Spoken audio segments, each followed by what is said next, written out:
So I'm very happy this afternoon to be introducing you to Julia Coburn from WorldVuze. Have anyone heard of WorldVuze before today? Few people have heard of WorldVuze. So what Julia has been doing is helping us engage the local youth in our community directly when we think about these 6 goals. So she's helping us bring those voices into the room today, and will be joining me up here in just a moment. So what we really wanted to understand from children and youth in our community is when we think about those 6 goals, what is important to them? And what in their lives are they not maybe getting enough of, or what did they think they need more of? So Julia's been working over the last several weeks with local teachers and students and helping bring that picture into the room today.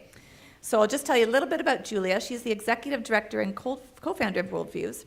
It's an online global discussion platform for kindergarten to 12 students where they can safely share their own perspectives as well as uniquely explore and compare the vast diversity of other student perspectives locally, nationally, and around the world.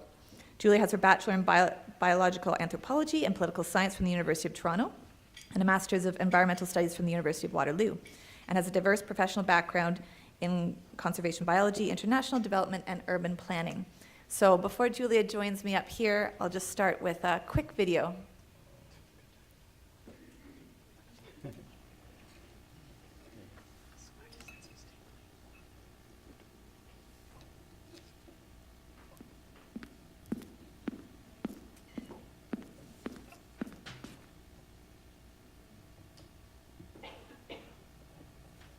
Our generation will empower, speak up, have a voice, move on to do great things. Should the borders of our countries move us apart or bring us together? Should we be aware of other people's problems or let them fall right down our backs? Students of the world devouring ideas like equality, diversity, understanding, compassion, girls' rights, boys' rights, students' rights, human rights, you're darn right, opportunity, OPPORT, unity, leadership.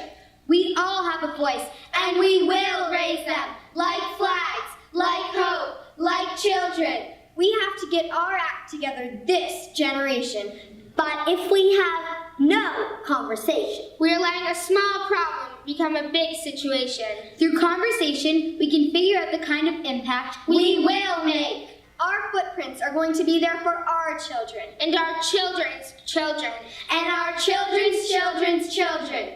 Think how many generations are yet to come. We will learn. We will grow up to be amazing people and do amazing things. A dancer, a radiologist, a businesswoman, an astronomer. Why? Because WorldVues has taught us that the power of one student is strong. But when you connect millions of students, they all bring billions of perspectives together. So we can learn, so we can understand, so we can evolve, so we can expand our thinking. We can make an impact. We can make a change. But this can only be done together.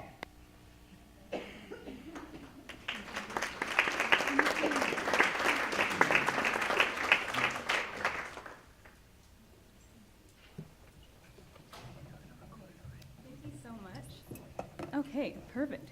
Thank you so much for having me here today, and I want to just start by saying that we actually did not write that at all. I could take no credit. Those students wrote that. It was their idea to make a spoken word poem because they were just so passionate about just learning with other students around the world and making sure every single student had a voice, and it was something you could see the kind of passion that they have, because I can take no credit, and I wish they were the ones actually presenting, because they could do probably a much better job than me. So actually, as Allison was explaining, so what I'm going to be talking to you about in the next half an hour is just how young people in the region are viewing their own well-being, and we just did a little bit of a litmus test using WorldVues as a tool, and I'll share just a little bit about what that platform's all about and how it works. We actually asked questions around the goals that you all developed together, and just getting a sense from young people how that resonated with them, what was important to them, and what they felt they needed more of. And then I'll share just the demographics of who participated, as well as, most importantly, what the results, so what young people are saying. So first of all, what WorldVues is, it's a global discussion platform for students all over the world to be able to share and explore their perspectives together in a safe place. And it was really important for us to ensure this is a safe online environment, which young people don't really have enough of, to be able to express themselves freely and also without fear of harassment and bullying. And so how we go about doing that, so I'm just going to jump back a few slides there. So yeah, so the first stage is that teachers sign up and then they create an account. It's all free for teachers and students, and we're actually a nonprofit based out of the Waterloo region ourselves. And so we validate every single teacher that's on our site, and then they would create a class for their students to join. The students need to be connected to at least one active class that has a teacher, so it's teacher-moderated platform. And then, for some reason, the slides keep on moving forward. And then the students would sign up using that class code. So that way, in terms of their sign-up, they would have their first name and last name that only their teacher will see, and then they'll have their username, which is what they're known as on WorldVues. So it could be, like I'm looking at this Christmas tree thinking about Charlie Brown, so it could be Charlie Brown 22. I'm from, Kitchener, and I'm 12 years old. So that's the context that the other students on the site will understand, and then they'll share those perspectives together.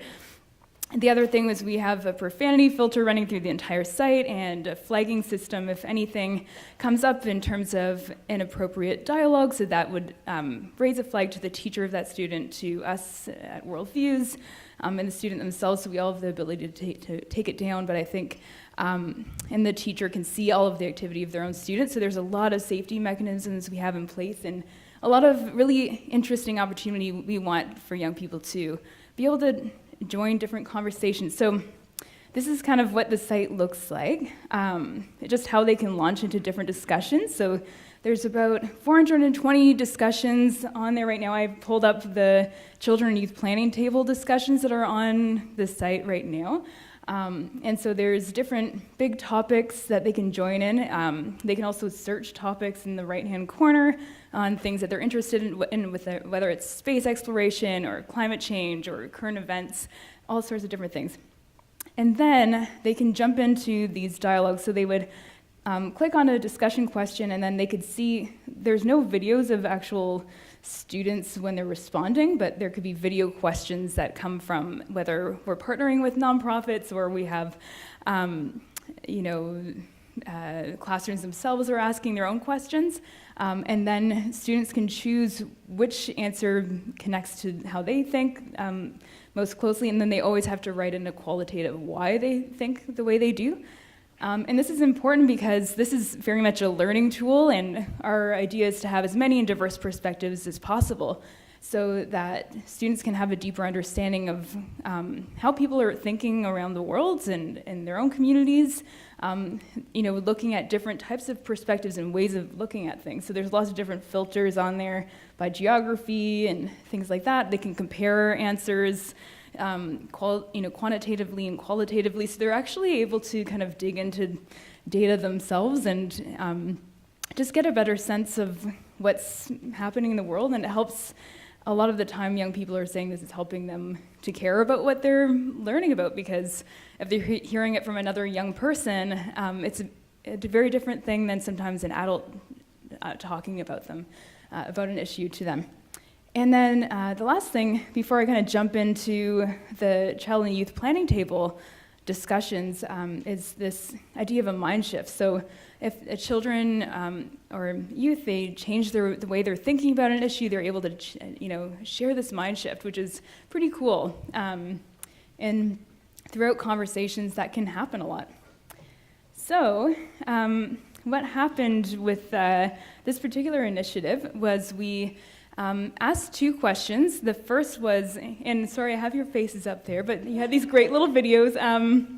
So Allison and Shannon had videos that just explained to young people when they were engaging in these discussions why they were being asked this, what when they were contributing their perspectives, what that actually would mean. So the first was, what is most important to you being happy and healthy? And then we had basically the 6 goals plus other. We rephrased them slightly, but you can kind of get a sense right there of what they are. And then the second question was, which of the following are you missing or need more of to be happier and healthier? So we, again, had those 6 the 6 well-being goals listed on there, but as well as other and more than one of the above and all of the above. And then on top of Worldviews, we also collected some perspectives from the elementary school, which they could use Worldviews, but just because when we were in the classrooms at that time, they needed parent permission, so we kind of went around the school and we did kind of a Worldviews 1.0. We kind of jumped back and we did kind of paper-based, and it was really fun because they created their own little avatars you could see on those sticky notes, and then we had drawings you can see representing those 6 goals, and then the students actually put their avatars on where they felt would be most important to their well-being, and then secondly, what they felt they needed more of. And then they kind of verbally had really interesting discussions. So this was interesting. This is how we rephrased it because, again, we were working in elementary school, and then when we did this more in a verbal process, I just thought I'd share how we kind of shared these goals with them, because just in terms of the language and when you're looking at the data, that may have had a bit of influence, but with the qualitative input we had from young people, that actually we could parse some more information. I think one thing in particular with emotional well-being was D, and it said feeling good about yourself. I think I'll get to the results later, but I think how we phrased that was kind of interesting in terms of how young people reacted to that. And so who participated? So we went to 3 schools. We had about 7 classrooms altogether, representing from grades 2 all the way to grade 12. So it was a really good mix of young people, just in age ranges, and also in Cambridge and Waterloo.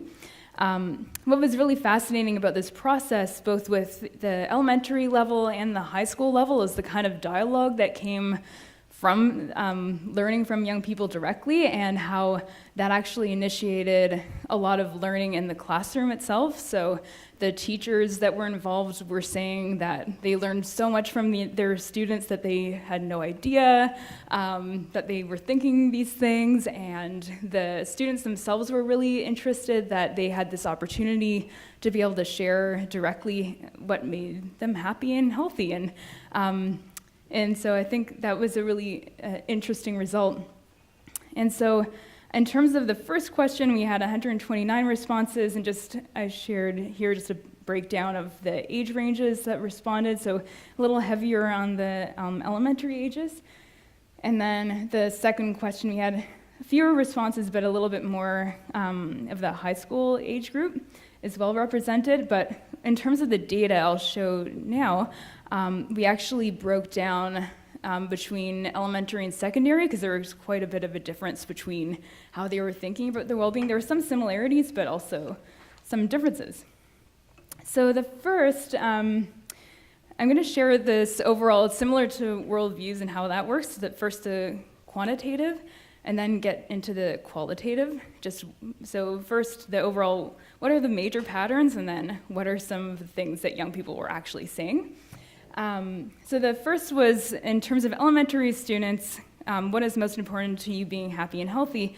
So some of the big things that came out was feeling supported and protected by caring adults was really common, so 20% said that. And then 33% of students said other. I'm going to parse that out because I know that doesn't mean anything to you. And so breaking down qualitatively what young people were saying in terms of what made them happy and healthy. So looking at these 6 well-being goals, These are some things that young elementary students were saying. So in terms of feeling valued, heard, and included, one 12-year-old student said it because they needed a chance to be heard by someone. In terms of having safe and supported caring adults, one student said, so I'm safe and no one can take me away, which was quite sad. Another student said, I love my family a lot and they love me back, so it was almost a totally different angle on that same reason of why they chose it was totally different. The next, being physically healthy, having access to healthy foods was one person's response. Emotionally healthy, one person said it's because it's good to have trusted friends and to feel proud of yourself. Another 12-year-old student said, I think feeling emotionally healthy is important because without feeling emotionally happy with yourself, it doesn't get cut off there, but but I think the next one is lifelong learners. They wanted to have more knowledge to be a scientist and make new things. Another person wanted to learn math. And then lastly, in terms of a positive future for themselves, they wanted to be able to have support to accomplish new things and challenges that were coming up in their lives. Now I want to get into the other, because that was quite interesting. I think that, I wonder if this will be eye-opening or not. It depends on your thinking. So I kind of broke down based on ages, so these were just some things at the different age levels where these others were coming from. So with the 7-year-olds, they were talking a lot about caring for other people, caring for friends, having good manners. The 8-year-old students, again, a little bit around treating other people well. And then there's starting to be this theme about helping other people again, helping the homeless. There's also this idea of more alone time. And then the 9-year-olds, they were talking again about taking care of friends and family, making other people happy, being outside, and then freestyle art, so that's kind of that expression. And then with the 10-year-olds, there was quite a few people that were talking about helping people that needed more clothes and houses. There were people that said that young people aren't getting enough sleep. And another student was talking about, when you're on the playground, wanting to be more inclusive and inviting people to play with you.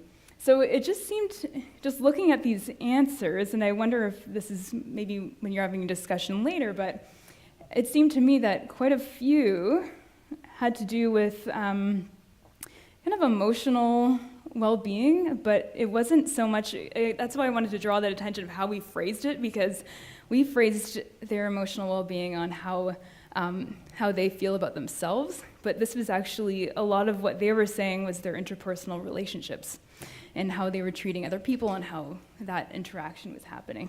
And then this other theme about helping other people, that seemed to come up quite a bit. And actually, it was funny because the teacher was saying, it's almost like they're conspiring against, not against us, but just like they keep on saying the same thing. And but it was a really fascinating thing, and it was actually reiterated when the students were answering this. I think, more people need to be helped to have clothes and houses.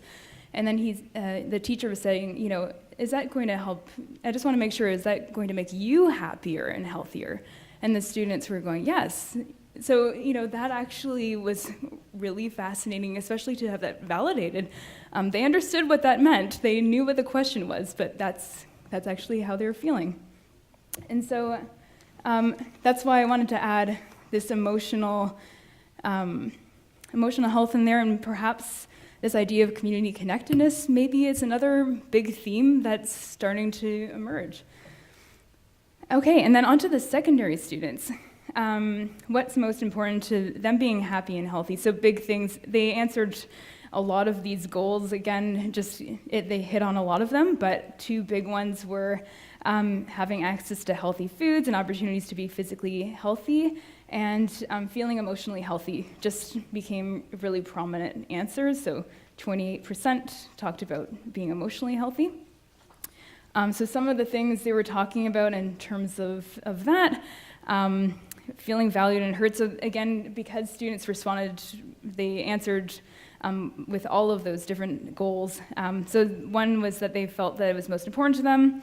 The second with being safe and supported by caring adults, because if they don't feel safe, they couldn't focus in school.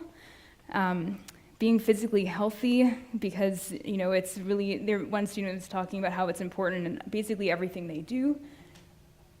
Being emotionally healthy, this one actually was a bit, it was a bit of a sad answer, but basically this one student was speaking about how they're not feeling confident in themselves and wanted more opportunities to be able to gain that confidence. In terms of lifelong learners, a student was speaking, if they can't enjoy what they're learning, then how can I enjoy my future? And with a positive future for themselves, so this one student actually told kind of an interesting personal story about them wanting to be, they're an independent musician, and not necessarily feeling supported in that dream and ambition. And then some of the others that came out with the secondary students was being surrounded by positive people. That's again kind of an emotional health piece. Music makes me happy. That's again kind of a self-expression piece that came up with an elementary student as well. And then one student actually didn't feel like there were problems in the community. So that's, everybody has a perspective, and that's another one available. So in terms of what young people are thinking they're missing, so these are some of the responses from the elementary students. So some of them are similar to what they thought was most important, and some of them are different. In terms of what elementary students felt they were missing was feeling supported and protected by caring adults. And I'll get into their reasons why, because I think that's really interesting. They talked actually a little bit more about, and it was a little interesting to see how often young people in elementary school are talking about their future and being concerned about what their future looks like. And again, 29% said other. So this is another category we're not tapping into. So before I get into break down those results, I wanted to just share just a little exercise that happened in the grade 2 classroom. And it was just to warm the students up, and it was something that the teacher did, and it was just so informative and eye-opening that I thought I'd share it today. So again, with their little avatars, the teacher had this 4 corners exercise. So in one corner, if you feel that you had enough sleep today, you came in and you have a full stomach, and you came in feeling happy, put your avatar on that corner. If you came into school today and you are missing one of those things, so maybe you didn't feel full, or you didn't have enough sleep, or you're not feeling happy today, put your avatar in that corner. And then the one on the bottom right is that they were missing 2 of those things. And the one on the top right was they're missing all of those things. So what was kind of interesting, so what was interesting is between those two, that one class on its own is that we had these 2 groups. So 7 of the students in that class said they were missing either they didn't have enough sleep, they didn't have enough food, they didn't feel full, or they weren't feeling happy that day. And then the other half of the class, about 10 of them, said they had all 3 of those things. So, it's another just really interesting piece of information and unfortunate. So I'm going to jump back into, again, it's another thing in terms of what students want more of.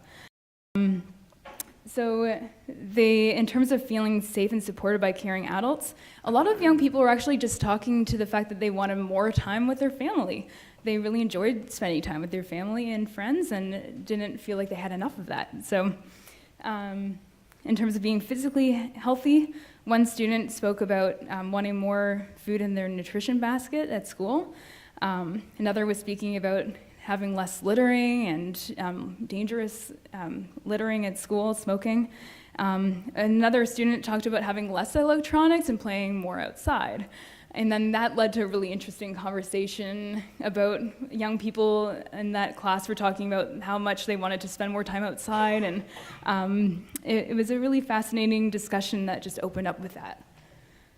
And then in terms of feeling they have a positive future, they can see a positive future for themselves. So the responses, I don't know necessarily always matched up to that, but they had some really interesting dialogue that came from it afterwards. Some of these things kind of fell under a little bit of emotional health as well. But they were talking about, one student was telling people how you feel, so sometimes there's a little bit of a disconnect, but they did speak further about, in terms of having anxiety about the next day, and there was a really interesting discussion about the lack of sleep that young people are having and where that's coming from. And so that this actual activity opened up a lot of really valuable dialogue in the classroom around that. And in terms of the other, again, it just became a very fascinating category. So it just reiterated this idea of this community connectedness theme. There was a lot of responses around having more charities and support for people that didn't have it. So it's quite a touching thing to hear from young people as young as 8 years old, and it just consistently happened, especially from grades 3 up to grade 6. And then other responses were feeling more emotion in school. That was a really interesting way that the young person phrased it, just more emotion. And then the other is thinking of other people's feelings. So again, these are kind of emotional well-being themes. With the secondary students, they had some similarities, but they also kind of had a slightly different bent. So again, they're thinking a lot about what's interesting, making their learning experience interesting. So that was a big theme that came from it. So that was about 24% of students wanted that learning experience to be more engaging. And then another large group, so 18%, wanted to feel more supported to figure out their future. And so I'm just going to pull up, so this is the last piece here, around some of the qualitative responses around this. So in terms of feeling valued and heard, so one student spoke to the fact that they're actually not getting, they're heard in school, but they don't feel like they have a chance to be heard in their own home. Another student, alternatively, I just wanted to share an alternative view of this way of responding to this particular goal, but one was speaking about the importance of everybody having a voice and feeling that diverse perspectives are important and need to be represented. Another person, in terms of having supported and caring adults, was speaking to the fact that adults have most of the power and they need to be supported to be successful. Being physically healthy, one student just talked about their love of sports and wanting to be healthy, and that was really important to them. In terms of emotional health, feeling emotionally healthy because they have a hard time with their self-esteem and keeping friends around. So again, that is a really important theme that's consistent throughout. And lifelong learners, so this was something that came up quite a bit in this age group. So a lot of students wanted different ways to learn that were engaging to them. They wanted to be more motivated in their learning. They weren't always feeling supported in their learning styles that they had. So that was interesting to see, and the positive future. So especially when we're talking to grade 10, so we had 2 grade 10 classes and 1 grade 12 class we talked to. So they're thinking about their next stage in life, and they're not always feeling they have that support. So one student's saying they feel like they have to do it all on their own, so it rests on their shoulders. And this is their own feeling. And the other student not necessarily knowing what their future is going to look like.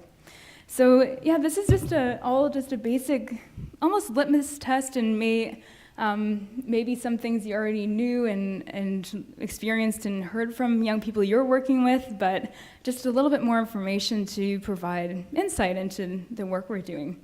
So thank you so much.